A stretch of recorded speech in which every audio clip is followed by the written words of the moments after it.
Olá, pessoal, bom dia, tudo bem com vocês? Como é que foi o final de semana de vocês? Conte-me tudo, não esconda nada.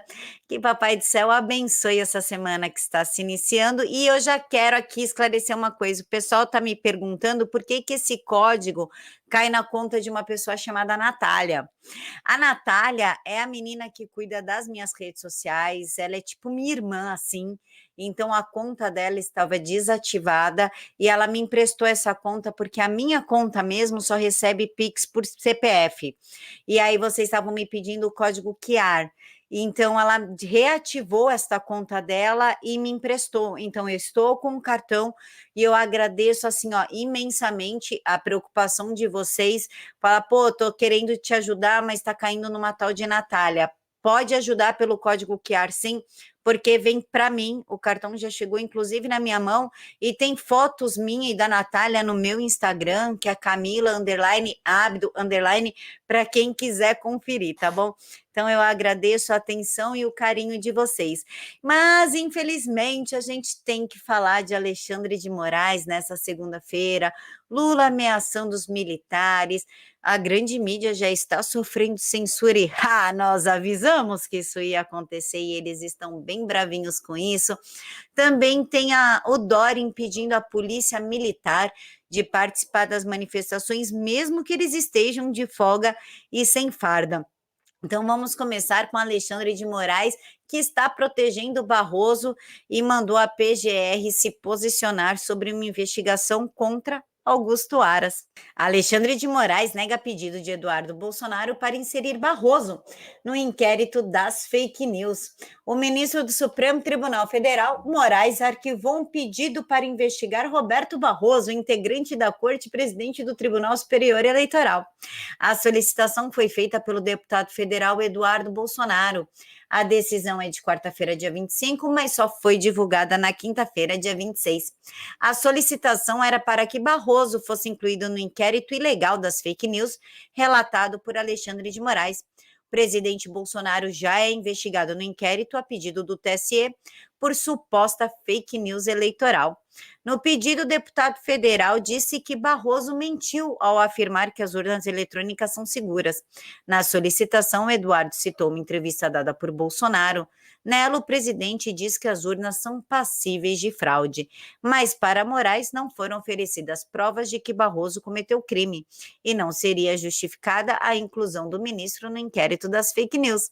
É lógico que não, porque isso tem nome, isso se chama corporativismo. Os iluministros são perfeitos, não erram, não fazem fake news e tudo que eles fazem estão dentro da lei, mesmo que essa lei seja feita de vozes da cabeça deles. Mas o que importa é que nós não podemos questionar, porque senão nós somos punidos. Olha só que país legal de se viver, tá super divertido. Tá super fácil de dar opinião, de passar notícia, mesmo que a gente seja o mais isento possível, tá ficando quase impossível informar. Inclusive, o mesmo Alexandre de Moraes mandou a PGR se manifestar sobre um novo pedido de investigação contra Augusto Aras. O Procurador-Geral da República é acusado de omissão diante de denúncias de violação de direitos humanos do governo federal. Até agora eu não sei em qual momento, quando, o que que aconteceu com essa violação de direitos humanos, porque assim, ó, Bolsonaro não mandou censurar ninguém, não mandou sequestrar monetização, não mandou retirar conteúdos do ar, não mandou prender deputado federal, nem presidente de partido, nem jornalista, nem ativista. Então eu não sei o que que Augusto Aras está prevaricando se o presidente em si não cometeu crime nenhum. O ministro Alexandre de Moraes, do Supremo Tribunal Federal, determinou que a Procuradoria-Geral da República se manifeste acerca de um novo pedido de investigação contra Augusto Aras. A Comissão de Defesa dos Direitos Humanos, Dom Paulo Evaristo Arms, acusa Aras de prevaricação por não ter aberto investigação contra o presidente Jair Bolsonaro por supostos crimes na gestão da pandemia do flango-flito. Na representação, o Procurador-Geral da República também é acusado de omissão diante das denúncias de violação de direitos humanos do governo federal. É ou não é uma palhaçada? Quem tem que responder pela gestão da pandemia não é o governo federal, gente. São os governadores, são os governos estaduais e municipais, a prefeitura, já que foi dado a eles autonomia total para conduzir a pandemia da melhor forma possível, inclusive desviando e sendo protegidos, tanto pelo STF como pela CPI da pandemia. E nós chegamos ao absurdo das pessoas pedirem autorização para participar de manifestações. É isso mesmo que vocês estão ouvindo. Alvos de operação da PF acionam o STF para que possam participar de atos no dia 7 de setembro. Zé Trovão e empresários pedem ao Supremo que reverta a decisão que os proíbe de se aproximar da Praça dos Três Poderes em Brasília.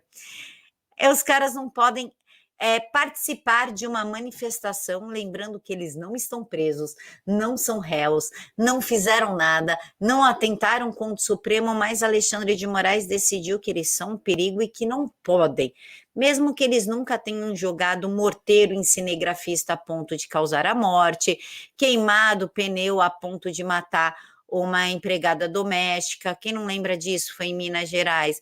Eles também nunca depredaram agências bancárias, pontos de ônibus, lixeiras, colocaram fogos em lixeiras, nem atacaram pedras na polícia militar. Nunca fizeram nada, mas para o Alexandre de Moraes isso é uma manifestação, é um direito. Agora, a direita tem que pedir autorização para os iluministros para poder se manifestar. Inclusive, a Polícia Militar abriu um processo disciplinar contra o coronel que convocou para o dia 7 de setembro. A decisão ocorre após Alexander Lacerda, comandante da PM à frente do Comando Interior em Sorocaba, ser afastado por indisciplina pelo ditador João Dória. E ainda deixa um aviso: PM que participar de ato político é ilegal, dizem os ministérios públicos do Distrito Federal e São Paulo. Mesmo sem farda em horário de folga, o PM está submetido ao regulamento disciplinar, diz o procurador da Justiça de São Paulo. Fica a dúvida, como é que eles vão monitorar os policiais militares em seu horário de folga? Lembrando que se um policial militar em horário de folga acabar sendo morto, enfim, se envolver em alguma coisa e ele morrer, a família não recebe ajuda da polícia militar como recebe quando é morto em serviço, tá? Aí tudo bem, ele estava de folga, sabe como é que é, não estava no trabalho, então a gente não pode fazer nada. Mas quando é em questão de manifestação em prol de um país realmente livre, aí não pode, fiquem de olho nos policiais. Agora, como eles vão monitorar essas atividades, eu não sei. Os Ministérios Públicos de São Paulo e do Distrito Federal querem impedir a presença de policiais militares nas manifestações bolsonaristas do dia 7 de setembro. Eles classificam como ilegal a ida dos PMs da ativa aos atos. Na capital paulista, a promotoria do Tribunal de Justiça Militar deu prazo de 48 horas para que a Corregedoria da Polícia Militar informasse as providências que tomou sobre o caso. O prazo acabaria à meia-noite de ontem. Ao mesmo tempo, o Ministério Público do Distrito Federal informou entender que a Constituição veda a participação de policiais militares da ativa em atos políticos, fardados ou não. O órgão cobra da PM distrital informações da inteligência a respeito da organização de policiais para o dia 7 de setembro. Em caso de desobediência, os PMs podem responder a procedimento disciplinar e até inquérito policial militar. Fica a dúvida: se uma moça, uma mulher, é casada com um policial militar e ele está de folga e ele quer acompanhar a esposa e seus filhos na manifestação, ele não vai poder ir? Como é que eles vão monitorar isso? Isso não é tirar o direito do cidadão de se manifestar? Porque o artigo 5º da Constituição Federal, creio que garanta isso, que a pessoa ela tem total liberdade para se manifestar sem sofrer censura ou punição, desde que vedado anonimato e que seja responsabilizada pelos seus atos. Então, como é que eles vão fazer isso? O policial, então, deixa a sua esposa ir sozinha com os filhos e fica em casa? Como é que eles vão saber que o policial foi? Como é que será feita essa logística? E se um grande número de policiais comparecerem, eles vão punir todos? E como é que fica o efetivo, então, nas ruas? Teremos uma baixa de policiais militares? Eles vão punir todos, mandar todos embora, prender todos? Como será isso? Mais estranha ainda é a declaração do Eduardo Paz, o prefeito do Rio de Janeiro, que quer colocar o passaporte Covid, né, o passaporte sanitário, para que dificulte a vida daqueles que não querem se vacinar. Passaporte sanitário. Prefeito do Rio afirma que o objetivo é criar ambiente difícil para não vacinados. O prefeito do Rio de Janeiro explicou que a finalidade do passaporte sanitário do Flango Frito em sua gestão. O nosso objetivo é criar um ambiente difícil para aqueles que não querem se vacinar, que esquecem da segunda dose. Conforme noticiou a revista Oeste, o documento de imunização será obrigatório a partir do dia 1º de setembro. Entre outros estabelecimentos, o decreto de paz abrange academias de ginástica, piscinas, centro de treinamento e de condicionamento físico, clubes sociais, cinemas, teatros, museus e feiras comerciais. Também será obrigado a mostrar a papelada caso o paciente realize cirurgias eletivas em unidades de saúde públicas e privadas. Ou seja, para você conseguir uma cirurgia, você tem que estar com um passaporte sanitário.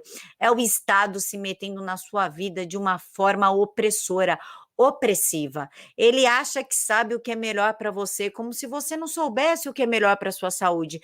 Porque o Eduardo Paz te acha idiota o suficiente, primeiro, para votar nele, e segundo, para cuidar da sua própria saúde e decidir se você quer ou não quer colocar um líquido no seu corpo que sequer foi efetivamente testado e quais são as reações a pequeno, médio e longo prazo. Para ele, isso não é importante. Essa obsessão de colocar esse líquido no corpo das pessoas está se tornando um tanto quanto questionável. E eu nem falo do balcão de negócios que essas picadinhas se tornaram, e sim quais serão o que eles querem causar, quais são as reais consequências disso num futuro não muito longe. É meio obsessivo, porque para ser um balcão de negócio eles já conseguiram, vacina comprada, vendida, já está tudo ok. Agora, por que essa exigência doentia de colocar um líquido dentro do seu corpo sem ao menos saber se pessoas que já pegaram e são assintomáticas ou que pegaram e desenvolveram sintomas pode ou não tomar isso? E por que eles não levam em conta as centenas de reações adversas que estão vindo à tona? Mas eles querem enfiar mesmo assim e que se dane. Só que Eduardo Paz não pode proibir uma cirurgia. Inclusive, fica a dica, se ele proibir você de fazer uma cirurgia e você tiver um dano permanente ou algum familiar seu até vier a morrer, processa o CPF dele criminalmente, tá? E já que a gente está falando de gente absurdamente sem noção, num nível perverso, a gente tem que falar de Lula. O Lula, ele quer acabar com a liberdade de imprensa no Brasil, e isso já está claro.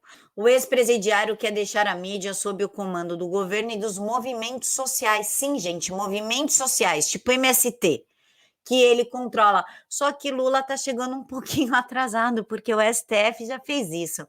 Tanto que essa palhaçada do STF, do TSE, de nos desmonetizar, sequestrar nossa monetização, derrubar canais, perfis de Twitter, enfim, abriu um precedente tão grande que até a grande mídia já está sofrendo com isso, e a justiça só nesse final de semana censurou 4 reportagens publicadas na grande imprensa. Decisões tomadas por magistrados do Rio, Distrito Federal, Amazonas e Rio Grande do Sul atingem o Globo, a revista Piauí e a RBS TV. O que eu tenho para falar sobre isso? Chama a Maju Coutinho e chora, porque o choro é livre. Nós avisamos que isso ia refletir na grande mídia, que enquanto a água estava batendo no nosso bumbum, vocês estavam comemorando e aplaudindo, e agora vocês estão chorando?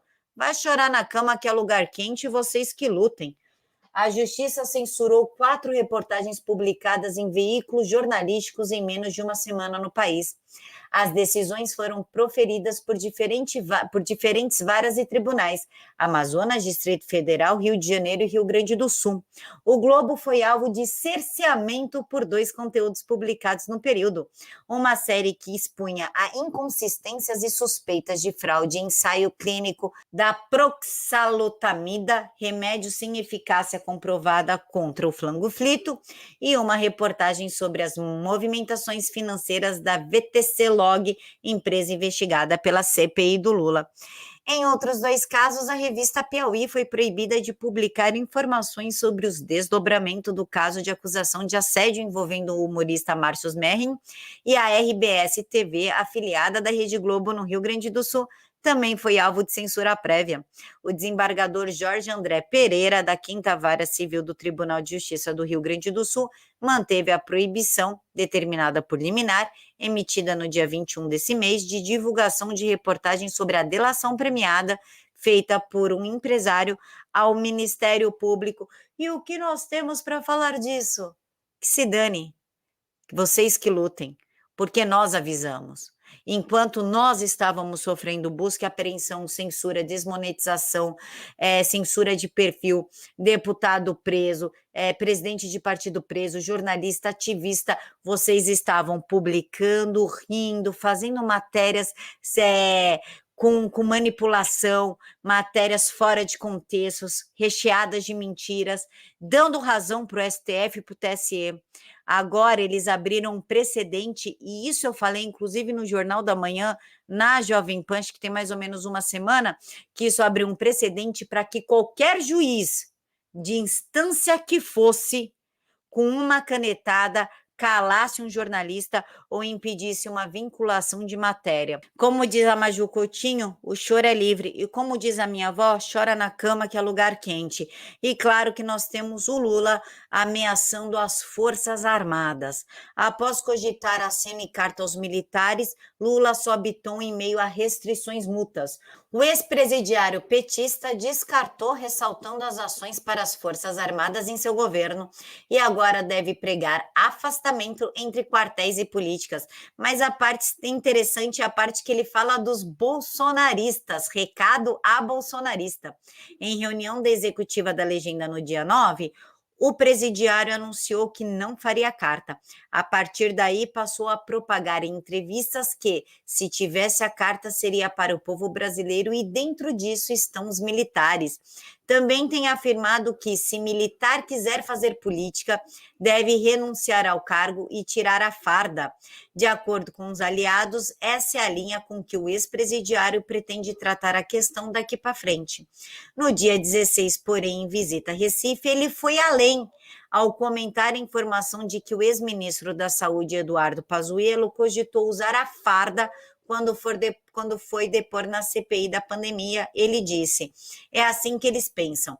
Botaram na cabeça que são superiores, que são mais honestos. E a CPI está mostrando o que aconteceu com a quantidade de coronéis que, em nome de institutos, de ONGs, estavam montando uma verdadeira quadrilha de comprar vacina. Eu não tenho conversa com militares, eles têm que respeitar a Constituição. De acordo com uma pessoa próxima, a fala em tom de desabafo deve ser lida como um recado para a ala bolsonarista das forças. Olha aí, nós temos um ex-presidiário corrupto mandando recado para as Forças Armadas e chamando os coronéis de corruptos, falando que eles fizeram basicamente uma organização criminosa para a compra e venda de vacinas.